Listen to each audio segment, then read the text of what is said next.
सपा का नारा खाली प्लाट हमारा, जिसकी जमीन मकान कब्जा कर लिए। गुंडे, अपराधी, माफिया डीएम कप्तान को आदेश देते थे, आज बिल में घुस गए कि नहीं घुस गए? आज कोई गुंडाई कर सकता है क्या? सभी क्षेत्र की माफियागिरी का अंत करने का संकल्प लेकर के 2024 के चुनाव के मैदान में आए हैं। आप सबका आशीर्वाद मांगते हैं। बातें बहुत हैं, मैं घड़ी देख रहा हूं आगे बढ़ रही है। मेरा चल जाए तो कई दिन में बदला जात रहा, फोन कर देख रही हो तो वही आके लगा जात रहा हो। क्या पैसा दिए बगैर लगत रहा कि पैसा देख पड़ रहा?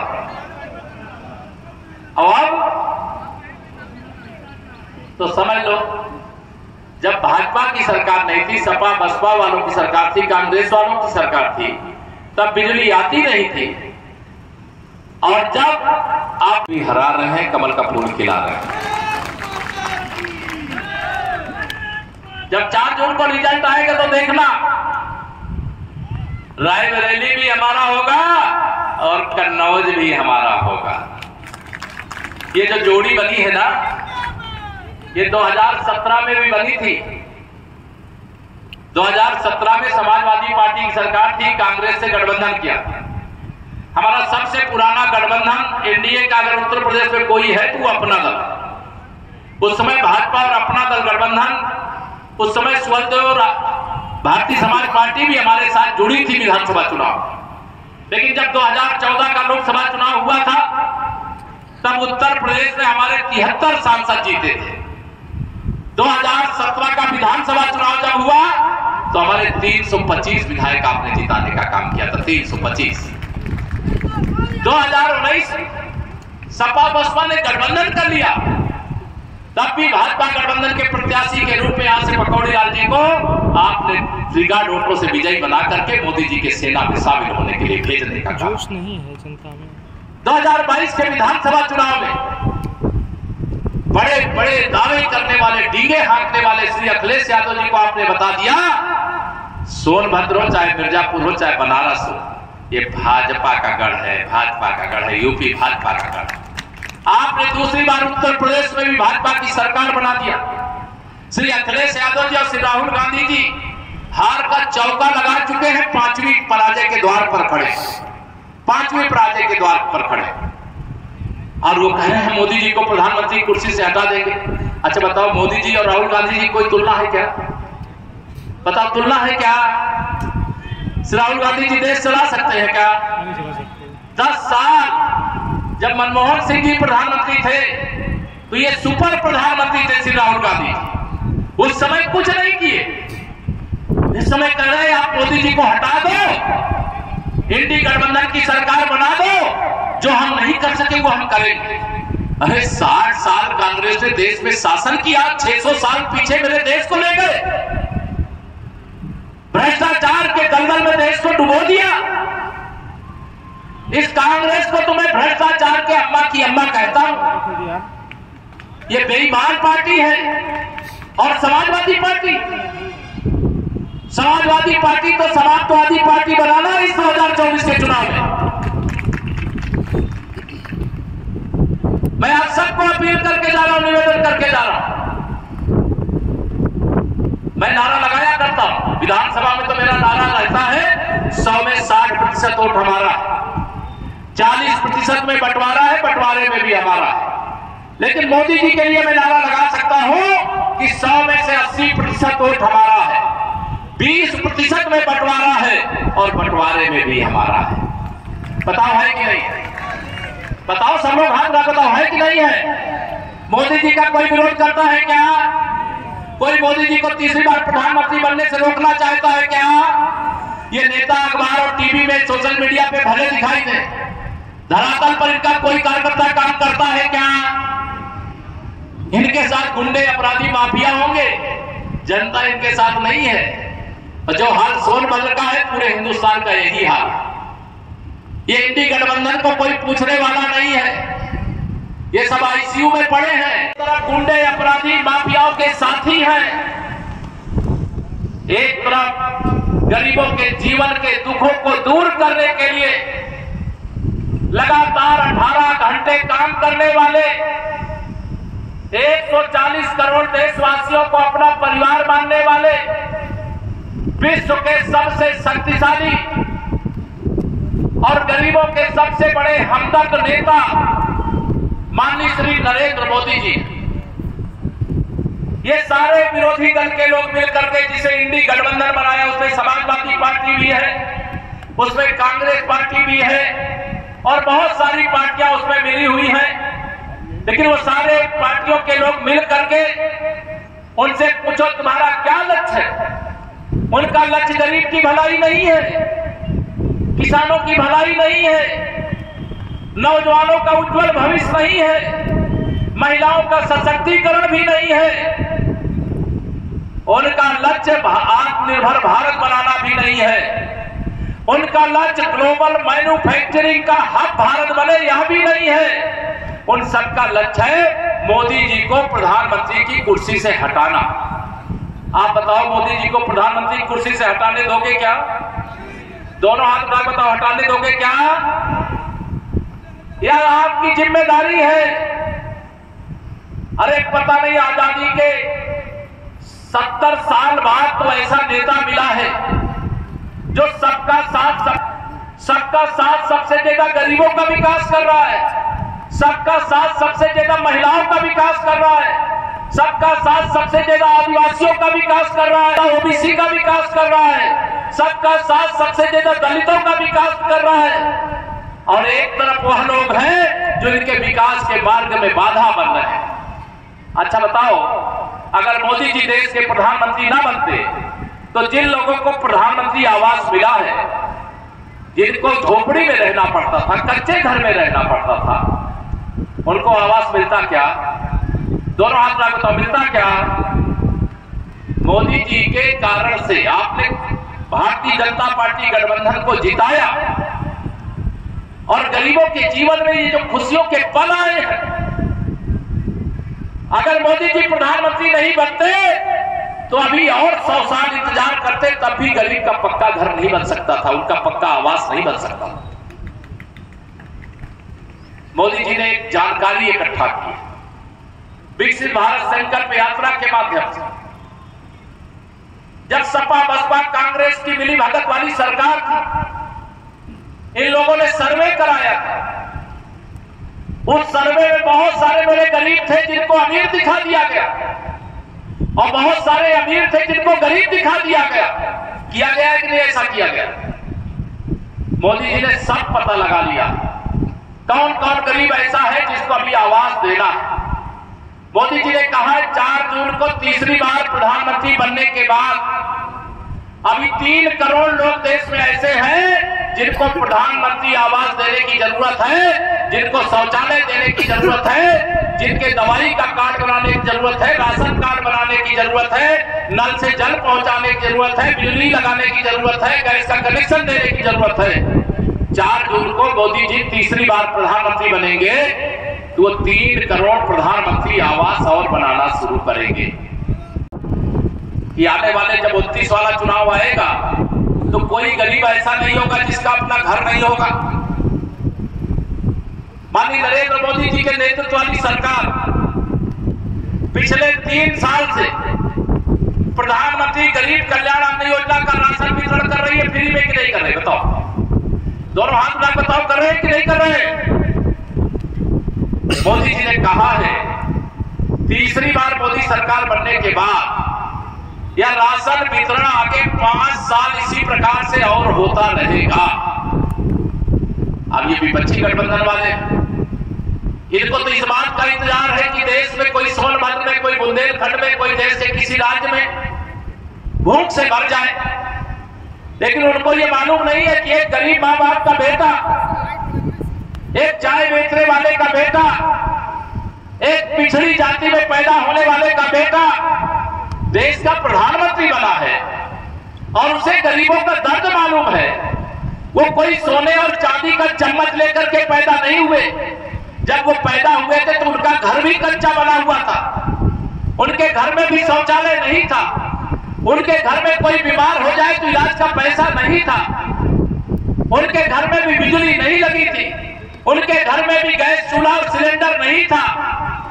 उनके घर में भी नल से जल नहीं पहुंचता था। जब मोदी जी देश के प्रधानमंत्री बने तो उन्होंने कहा, जो दर्द गरीबी के कारण मेरे मां बाप और भाई बहन ने सहा है, इस देश के किसी गरीब को वह कष्ट नहीं होने दूंगा। उनका एक एक कष्ट दूर किए बगैर चैन से नहीं बैठूंगा। यह संकल्प लेकर के 70 साल से अधिक की उम्र हो गई, 18 घंटे से अधिक काम करते हैं। बताओ करते हैं कि नहीं करते? एक दिन की भी छुट्टी लिए बगैर करते हैं। क्या है उनका लक्ष्य?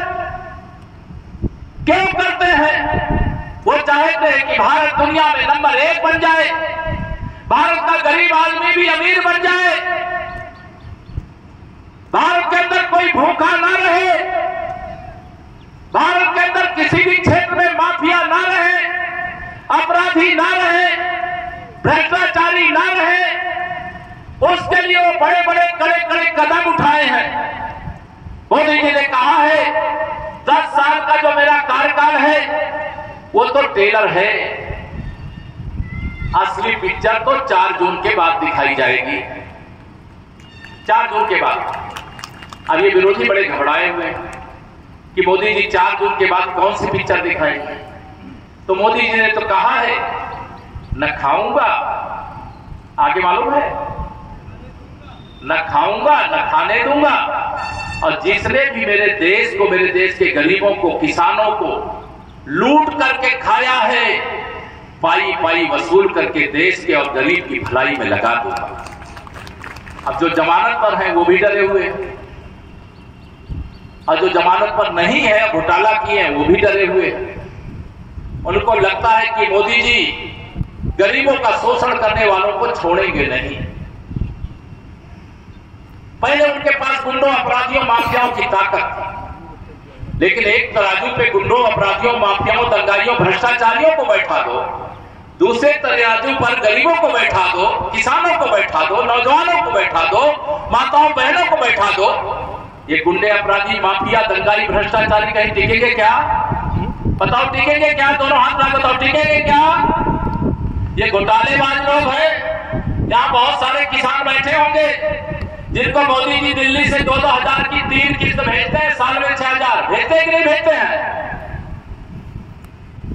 अब ये जो भ्रष्टाचारी है, इनका हिसाब दूसरे प्रकार का रहता है। ओबीसी मोर्चे के सम्मेलन में, जिसको आपने विशाल जनसभा का रूप दे दिया, इस जनसभा के माध्यम से मैं ये कहने आया हूं, भारतीय जनता पार्टी ही एक ऐसी पार्टी है जो सबको स्थान भी देती है, सम्मान भी देती है। उत्तर प्रदेश में आज तक केशव प्रसाद मौर्य लगातार दूसरी बार डिप्टी सीएम है कि नहीं? बताओ, दोनों हाथ रख बताओ, है कि नहीं? दूसरी बार। केवल केशव प्रसाद नहीं है, अब तो बगल में बिहार भी है। बिहार में सम्राट चंद्रगुप्त मौर्य के वंशज के रूप में हमारे सम्राट चौधरी जी वहां डिप्टी सीएम है। मालूम है कि नहीं? आप लोग मालूम? इधर हरियाणा चले जाओ तो वहां नायक सिंह सैनी जी अभी हरियाणा के मुख्यमंत्री बनाए गए हैं। जरा मध्य प्रदेश चले जाओ तो मध्य प्रदेश में हमारे डॉक्टर मोहन सिंह यादव जी वहां पर मुख्यमंत्री बनाए गए हैं। अगर आप राजस्थान चले जाओ तो हमारे भजनलाल शर्मा जी बनाए गए कार्यकर्ता। विष्णुदेव साय जी आपके बगल में, झारखंड तो ये छत्तीसगढ़ तो जुड़ा हुआ है, और अभी झारखंड में भी 14 की 14 लोकसभा सीटें भारतीय जनता पार्टी जीत रही। मैं गया था, अभी झारखंड में मेरी 3-4 सभाएं हो चुकी। आप लोगों को खबर जल्दी आ जाती होगी, बिहार वाली, झारखंड वाली, छत्तीसगढ़ वाली आती है कि नहीं आती है? तो उधर कमल खिल रहा है कि नहीं खिल रहा? बताओ। हमारे जो गठबंधन के साथी हैं, भाजपा के जो प्रत्याशी हैं, सब भारी अंतर से जीत रहे। आज मैं यही कहां डाला जाता है? आईसीयू में डाला जाता है। अब ये सपा हो, बसपा हो, कांग्रेस हो, ये सब आईसीयू में पड़े। इनको ऑक्सीजन मत देना। मैं सपा को सांपनाथ कहता हूं, बसपा को नागनाथ कहता हूं, कांग्रेस को कालिया नाग कहता हूं। अब ये तीनों केवल देश की जनता को डसने का काम किए। बताओ डसे हैं कि नहीं? जब इनको मौका मिला है तब लूटे हैं कि नहीं लूटे? बताओ। इनका नारा सबका साथ का नहीं, कुछ का साथ गुंडों का विकास, कुछ का साथ अपराधियों का विकास, कुछ का साथ दंगाइयों का विकास, कुछ का साथ भ्रष्टाचारियों का विकास और कुछ का साथ परिवार का विकास। लेकिन भारतीय जनता पार्टी का क्या नारा है?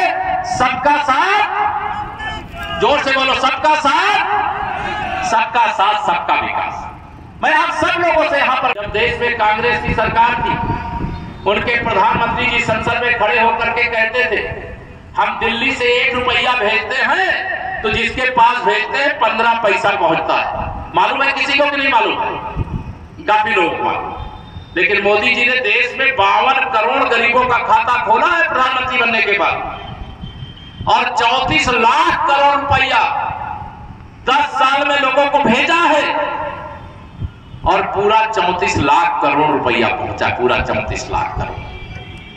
जब देश में ईमानदार प्रधानमंत्री होता है तो गरीब का हक, किसान का हक, माताओं बहनों का हक, नौजवानों का हक उस तक पहुंचता है।